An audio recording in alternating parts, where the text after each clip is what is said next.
आज जो हम सब्जेक्ट लेके आए हैं वो आपको बहुत पसंद आएगा, क्योंकि इस सब्जेक्ट का नाम है, इस विषय का नाम है, जो चाहोगे वो बनोगे।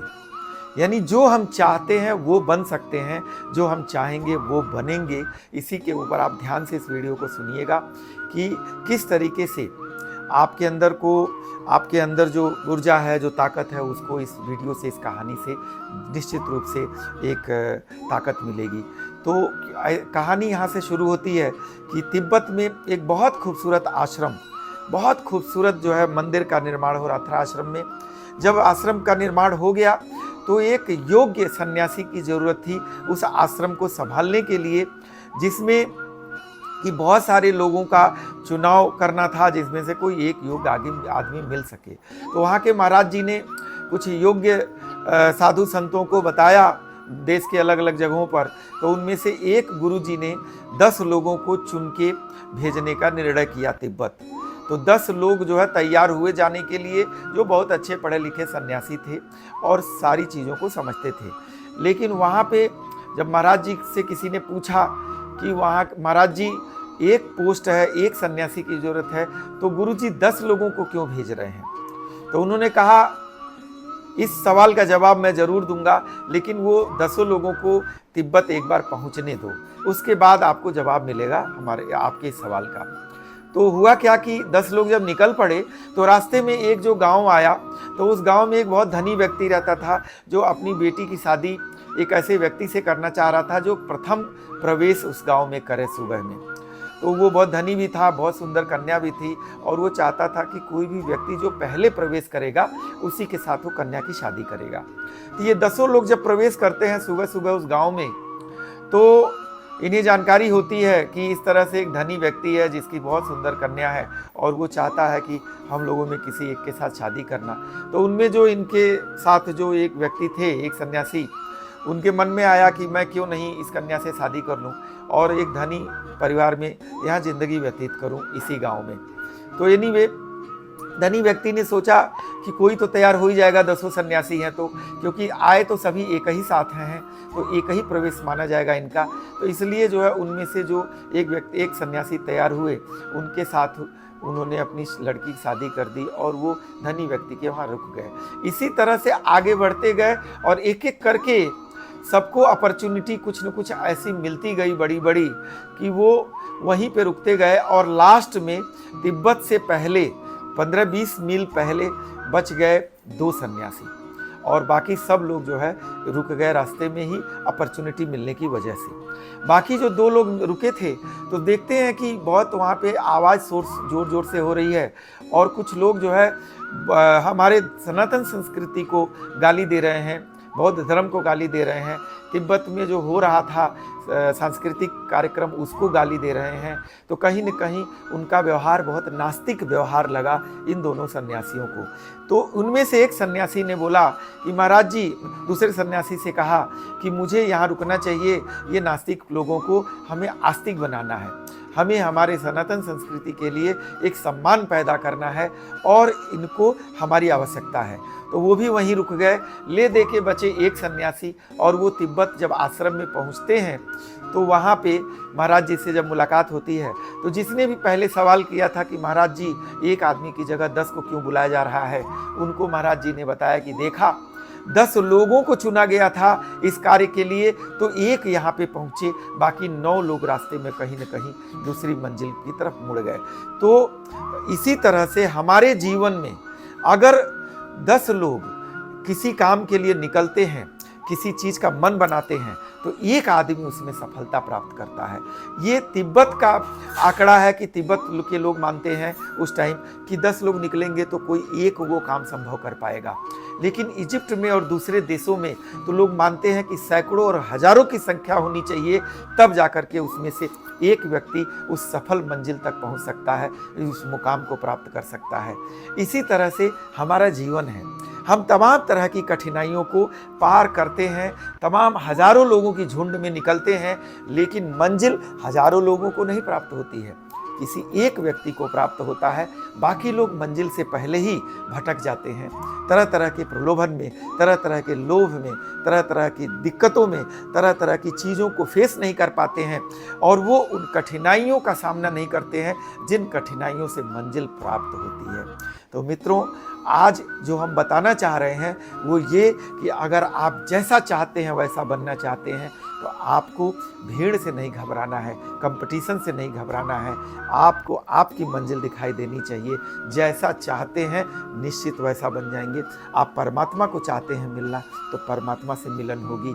आप सच्चाई के रास्ते पे कोई बड़ा काम करना चाहते हैं, समाज के लिए, देश के लिए, किसानों के लिए, गरीबों के लिए आप करना चाहते हैं तो ये निश्चित मानिए कि आपकी सोच और आपकी चाहत बहुत क्लियर होनी चाहिए। 100 चीज़ें रुकावट की नहीं बीच में आनी चाहिए और आपको सभी तरह की परेशानियों को इसका सामना करने के लिए तैयार और तत्पर रहना चाहिए। दूसरी घटना मैं बताऊं कि कबीरदास ने कहा है कि कस्तूरी कुंडल बसे, यानी कि कस्तूरी हिरन के कुंडल में ही बसती है, लेकिन हिरन जो है उसे जंगल में दर दर भटकता है और उस कस्तूरी की खोज करता है जो उसके खुद के नाभि में बसी हुई है। कस्तूरी क्या है मित्रों, मैं आपको बताऊं क्यों हिरन परेशान रहता है इसको खोजने के लिए। कस्तूरी एक बहुत जो है खुशबूदार एक पदार्थ है जो एक विशेष रासायनिक क्रिया से पुरुष हिरन में यानी मेल हिरन के अंदर वो पैदा होता है और वो फिर आके नाभि में रुक जाता है। नाभि में रुकता है और बहुत गजब की खुशबू उसकी होती है और वो खुशबू जब भी हिरन सूंघता है, जब भी हिरन को महसूस होता है, हिरन मादक हो जाता है, एकदम परेशान हो जाता है और झूमने लगता है, लेकिन वो समझ नहीं पाता है कि ये खुशबू आ क्यों रही है। और इसी कस्तूरी के इसी खुशबू का इस्तेमाल बड़े बड़े परफ्यूम को, महंगे महंगे परफ्यूम को बनाने के लिए, बड़ी बड़ी मेडिसिनल कॉस्मेटिक्स चीज़ों को बनाने के लिए भी इस्तेमाल होता है। और इसकी दूसरी सबसे बड़ी खासियत हिरन के जीवन में क्या है कि मेल हिरन के अंदर तो कस्तूरी में होती है, फीमेल के अंदर कस्तूरी नहीं होती है, मादा के अंदर कस्तूरी नहीं होती है। लेकिन जब भी मादा इस खुशबू को सूंघती है, ये खुशबू उस तक आती है तो मादा यानी फीमेल हिरन बिल्कुल उन्मुक्त हो जाती है, मादक हो जाती है।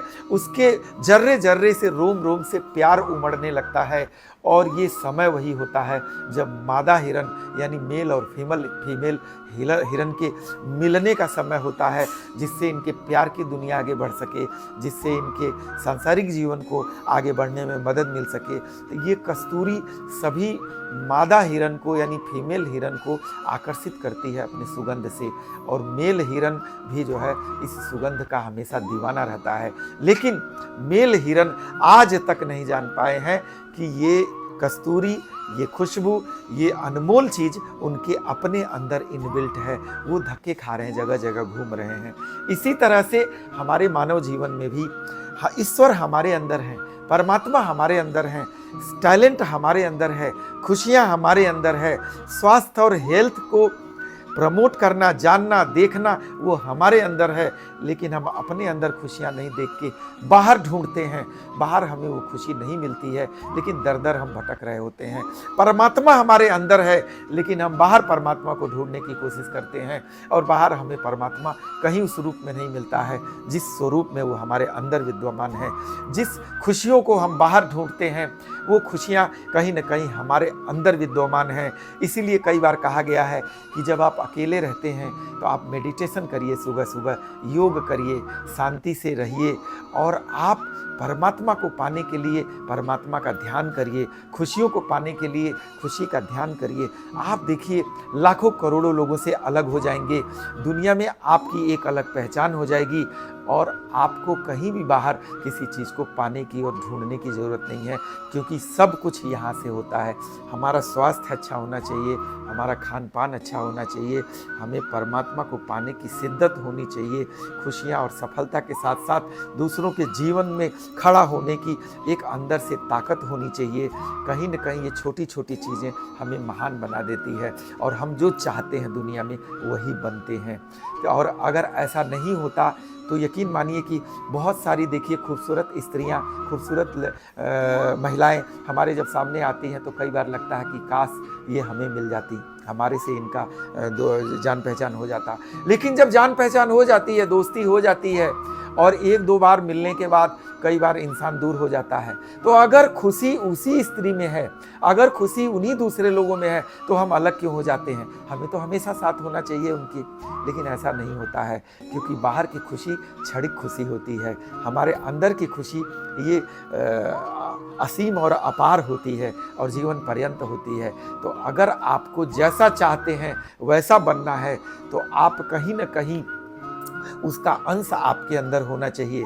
देखिए, अगर हम सूरज को पाना चाहते हैं, सूरज की चाहत है तो कुछ किरण तो हमारे अंदर होने चाहिए। अगर चंद्रमा की चाहत है तो शीतलता हमारे अंदर होनी चाहिए। खुशियों की चाहत है तो कहीं न कहीं कुछ होना चाहिए हमारे अंदर।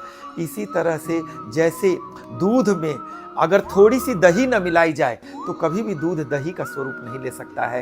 यानी कि थोड़ा सा अंश हमारे अंदर जब दही का हो जाता है तो पूरी दही हम जमा लेते हैं। इसी तरह से अपने जीवन में अगर हमारे अंदर थोड़ा सा जो चीज़ बनना चाहते हैं उस चीज़ का अगर अंश है तो निश्चित मानिए कि हम जो है वो चीज़ प्राप्त कर लेते हैं। तो आज से अभी से निर्णय लीजिए कि जो आप चाहते हैं वो ही बनना है और वो बनने के लिए आपको कहीं न कहीं निश्चित रूप से एक दृढ़ संकल्प की ज़रूरत है और एक दृढ़ संकल्प आपको उस चीज़ों को मदद करने में आपकी हेल्प करेगा जिससे आपको आपकी मंजिल मिल सके। देखिए, हम सभी अकेले होते हैं लेकिन कई लोग अकेले से घबराते हैं और कुछ लोग अकेले निकल पड़ते हैं अपनी मंजिल की तरफ और देखते हैं कि एक लोगों का कारवां उनके साथ जुड़ जाता है। किसी ने कहा है, मैं अकेला यूं चला था जानिबे मंजिल मगर लोग साथ मिलते गए और कारवां बनता गया।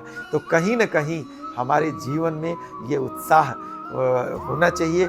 और आज मैं प्रमोद गुप्ता आपसे चाहता हूं कि अगर आपको मेरी कहानी अच्छी लगे तो इस रास्ते पर थोड़ा अमल करिए, इस कहानी को अपने जीवन में उतारने की कोशिश करिए और कहीं न कहीं अब आए दिन कोई न कोई एक नए सब्जेक्ट पे हम वीडियो लेके आएंगे आपके लिए जो आपको बहुत पसंद आएगा।